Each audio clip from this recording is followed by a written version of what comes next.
is the self-driving car. All right, now there are hundreds of problems with self-driving cars. Okay, now I just want to discuss few of them. Number one, this definitely does not work in a small city, let us say Ghaziabad. Okay, the Google map does not work over there. All right, so Apple, this self-driving cars and all definitely are not going to work over there.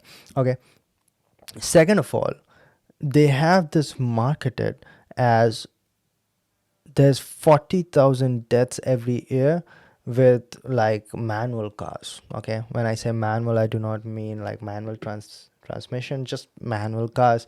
You're driving it, steering it. You get the point, man. You're smart.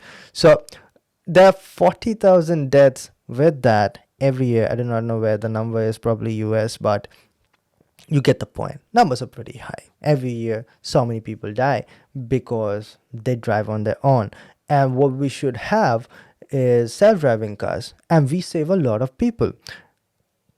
Is the chances of you dying when you're on a self driving car zero? Absolutely not. Nobody is going to take, nobody, nobody is going to take the responsibility saying that, oh, you sit in my car, definitely you're not going to die.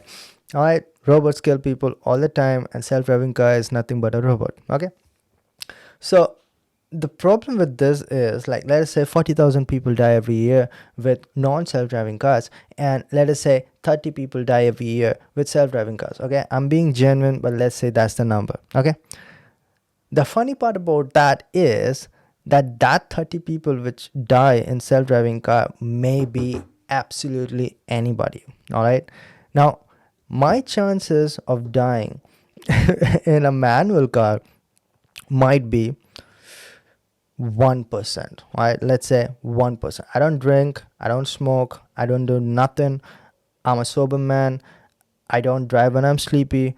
Let's say still I got a 1% chance of dying because sometimes I drive fast. Okay, but what if I don't? What if I drive like an old man? I drive like 50 30 kilometers per hour maximum. All right, so my chances of dying is literally zero. But if I sit as a sober man in a self driving car, my chances of dying are still the same. And I'm going to be considered in those 30 people who might die because of so I don't have any control in it, right? That robot has all the control. It decides. The AI decides who's going to die, or randomly anybody is going to die. So it never made sense to me, right? Right now in US, what I've heard is that the manual transmission is almost gone.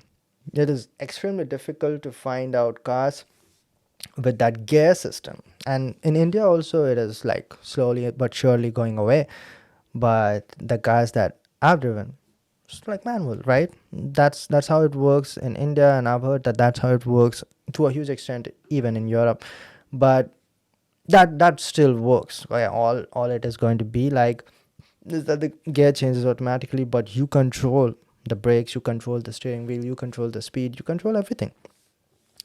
So over time, I think the direction that they want to move is self-driving cars.